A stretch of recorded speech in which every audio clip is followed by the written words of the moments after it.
JNG প্রধানমন্ত্রীর master প্ল্যানে বদলে যেতে শুরু করেছে নেপাল। মাত্র ৩৫ বছর বয়সে গণঅভ্যুত্থানের পর সরকার প্রধানের দায়িত্ব নিয়েই একের পর এক চমক দেখাচ্ছেন বালেন্দ্র শাহ। শপথ নেওয়ার মাত্র ১৩ দিনের মাথাতেই তার ১০০ দফার চমকপ্রদ অ্যাকশন প্ল্যান কাঁপিয়ে দিয়েছে পুরো দেশকে।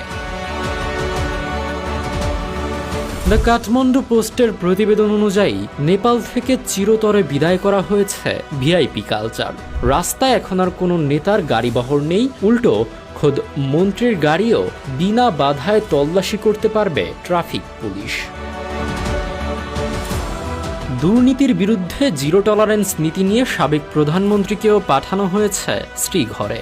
শিক্ষাঙ্গন ও প্রশাসনকে পুরোপুরি রাজনীতিমুক্ত করার এক সাহসী পদক্ষেপ নিয়েছে এই তরুণ সরকার। স্কুল কলেজে চিরতরে নিষিদ্ধ হয়েছে সব ধরনের দলীয় ছাত্র রাজনীতি। শিক্ষকদেরও রাখা হয়েছে রাজনীতির বাইরে।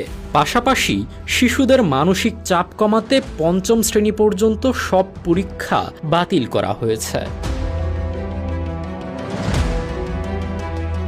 আমাদের ভিডিওগুলো পটুয়াখালী থেকে দেখছেন হাসিবুল গাজী, বরিশাল চরমনাই থেকে দেখছেন মোহাম্মদ হালিম মুন্সি, মার্জিয়া দেখছেন কুড়িগ্রাম থেকে, আরমান হোসেন দেখছেন ফেনী থেকে এবং দুবাই থেকে দেখছেন সাইফুল ইসলাম সাইফ। আপনি কোথা থেকে দেখছেন তা জানিয়ে দিন কমেন্ট বক্সে। সাধারণ মানুষের স্বস্তির জন্য সরকারি বেসরকারি হাসপাতালে ১০% শয্যা সম্পূর্ণ ফ্রি করা হয়েছে। নারীদের নিরাপদ যাতায়াতে রাস্তায় নামছে বিনা ভাড়ার ব্লু বাস। কাজের গতি বাড়াতে মন্ত্রণালয়ের সংখ্যা নামিয়ে আনা হয়েছে ১৭টিতে।